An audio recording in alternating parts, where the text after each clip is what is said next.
Hello, all. Welcome to Universal Group of Institutions, Bengaluru. Welcome to the second video lecture about where we are discussing about the NCERT economy. In my previous video, I have clearly outlined why there is a need to reinterpret the NCERTs, saying that these NCERTs are exclusively designed for a ninth standard student. Being a student of a civil services, or being a student of being an aspirant, there is a need of a reinterpretation in a manner that is very helpful for the our UPSC preparation. In doing so, we have first and foremost clearly understood what exactly is a rural, what exactly is the urban, and who decides the administrative unit as a rural and who decides it as a urban area. We have the census commissioner, the registrar general, and the census commissioner, which falls under the ministry of the home affairs. Okay, now taking forward that discussion to the next level. Okay, our next level, see, I said very clearly, the things that are being discussed here are the factors of production and how they organized in the rural area, how the factors of production has been organized in the rural area. So the first and foremost, they have clearly, I mean, for a student of a ninth standard, they have defined, I mean, they talked about the Palampur is a well connected with the neighboring villages, towns in a towns. Raniganj is a big village, only 3 kilometers for Palampur. I mean, these such things are not important for the our examination. Okay. Now the thing that is important is the organization of a production, that is the factors of production. What exactly is the factors of production? Factors of production is nothing but the basic ingredient that is required to produce a commodity or a services. So what the classical economics says, there are four factors of production.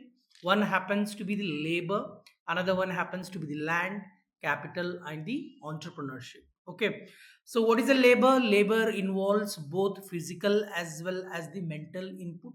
That is the quantity as well as the quality.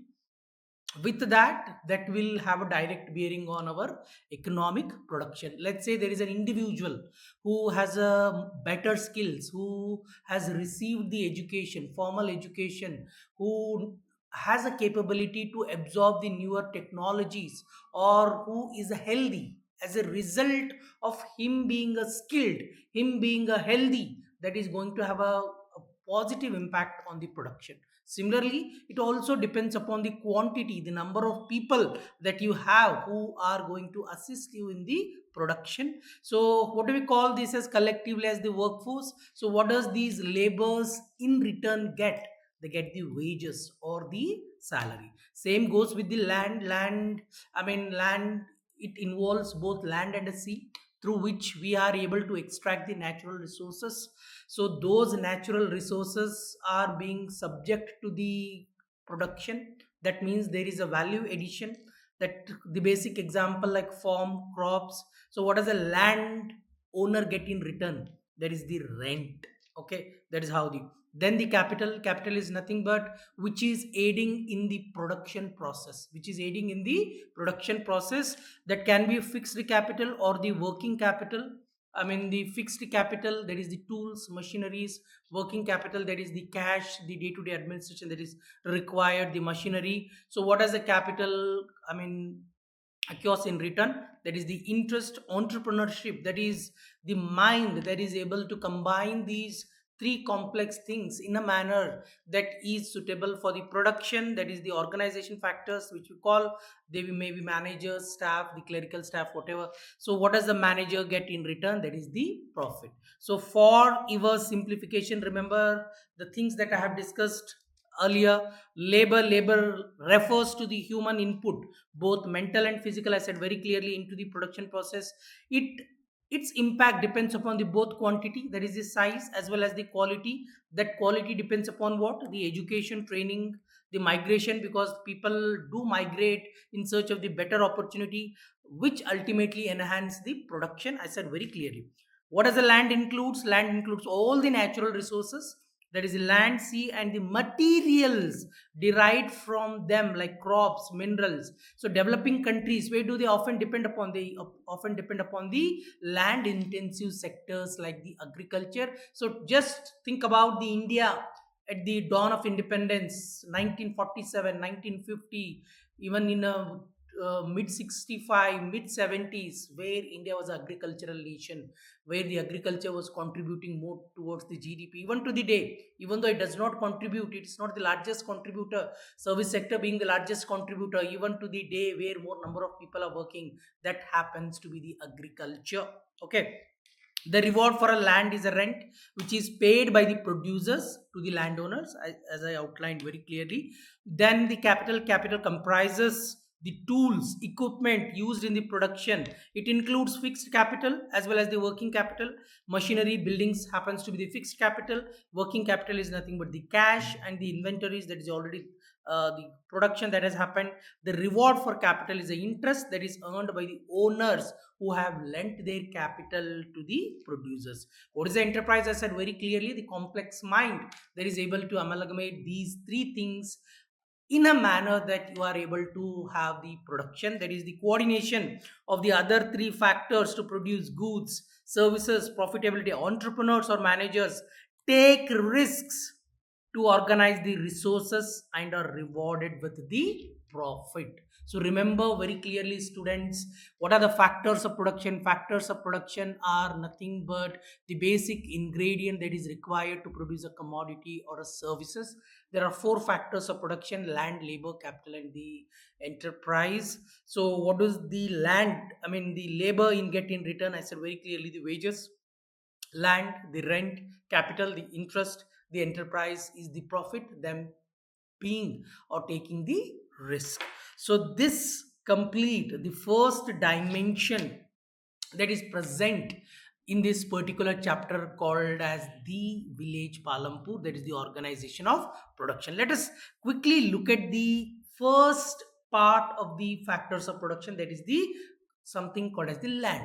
So how is the land in a Palampur? Can you see very clearly the farming in Palampur, where they are clearly saying that land is fixed in Palampur. They are unable to increase the land under agriculture. Can you see very clearly? Farming has been the main production activity in Palampur. 75% of the people who are working are dependent upon the farming for their livelihood. They could be farmers or farm laborers. The well-being of these people is closely related to the agriculture itself. Now look at here. This one thing that I want you to stress. The land area under cultivation is practically fixed since 1916 in Palampur. There has been no expansion of, the increase in the land area. So remember, from this perspective, what you need to understand is that, see, there are factors due to which we are seeing that we are unable to increase the land under the agriculture. Okay, to some extent, can you see this one important area? Okay, the table 1.1. Can you see as the time is progressive? The 1950, the land cultivated is a 120, 130 million hectares. 140, 140. It is becoming a stagnant, and we are witnessing a slowly a decline. Why? Because there are factors which have led to the diversion of the agricultural land towards the other purposes. So let us look at, this is what I call it as a reinterpretation. Let us look at the factors that are impacting the land use in India. Look at this. This is how we need to do a reinterpretation. What has been given in the NCERT, they are saying that the land is fixed. In the Palampur, they are unable to increase the land under agriculture. And similarly, we also looked at the table 1.1, where we clearly see there has been a stagnation with regard to the land under the cultivation. Let us look at what are the reasons why we are not witnessing a significant increase in the land under cultivation. So the first reason happens to be the land degradation. Degradation, that is land losing its quality. I mean, maybe due to the soil erosion. I mean, as we see the deforestation happens, there is again the soil erosion. If the soil is not covered with the any crops, again there will be a soil erosion. So India loses a great amount of minerals due to the soil erosion, as well as, see, apart from the soil erosion, what is being witnessed in India is there is a greater application of fertilizers. So there is a greater usage of the water. So greater usage of fertilizer and the water has led to the increase in the salinity, which has made the land as a infertile. That is also one cause for the land degradation.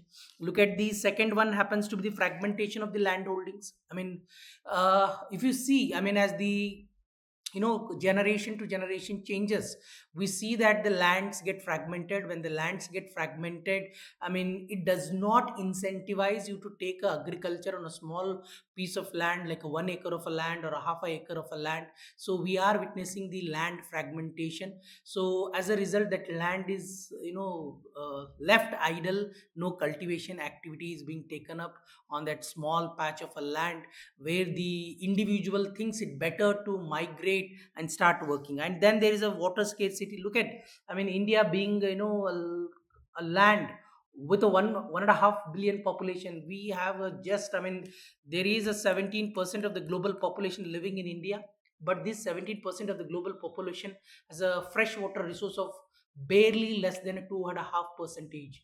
But we know which is the one sector that uses more water, that happens to the agriculture. Without adequate water, we will not be able to carry out the agriculture.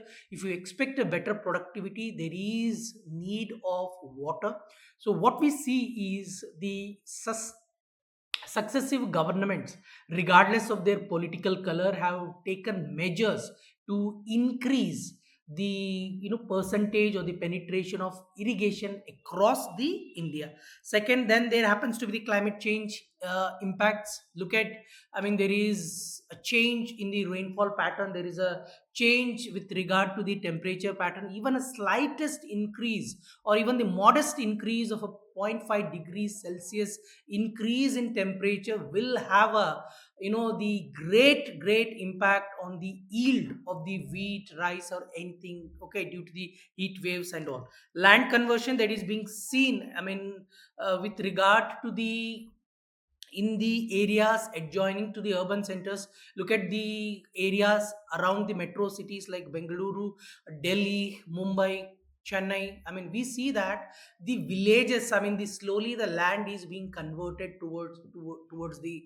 non agricultural purposes, which again impacts the overall food security as well. Policy gap, I mean, due to inconsistent records that are being maintained, I mean, the outdated data that is there with the government authorities, there is again impeding, I mean, there is acting as a roadblock for the better management of the land. Then there is a socio-economic challenges, that is the rural poverty. I mean, due to the they are not able to access the credit from the formal institutions. As a result of this, we are witnessing that the land under cultivation is not seeing a significant change. This is what I clearly call it as the reinterpretation of NCRT. Even though you might feel we are touching upon the advanced topics, yes, this is what is I mean, usefulness of the NCRT is all about. Okay, so now let us look at the another thing that is being discussed here. It's, I mean, the chapter itself, I mean, in the first theme itself, that is there a way one can grow more from a same land? I mean, no land is left idle in the Palampur during the rainy season, Kharif. That is the season called as a Kharif. Farmers are able to grow jawar and bajra. These plants are used again for the cattle feed. It is followed by the cultivation of potato between the October and December, that is in a winter season, that is the Rabi. Now look at, he's talking about the seasons. Now we need to again reinterpret, that is we need to look at the seasons and what are the crops that are being grown in the respective seasons, even though this particular aspect is covered in the geography, but still, since they are also talking in the economics, we are also supposed to look at the, can see us right from the table from the geography textbook very clearly the cropping season has been mentioned here, the major crops that are being cultivated here. There are three seasons: kharif, rabi, and the jaid. Now, what do they grow in the northern states? There is rice, cotton, bajra, maize, jawar, and the tur. Look at the southern states, what are they growing? Rice, maize, ragi, jawar, groundnut. Groundnut happens to be the, we know it is a oil seed. Look at the rabi crop: wheat, gram, rape seeds, mustard. Again, this is happens to be the oil seed.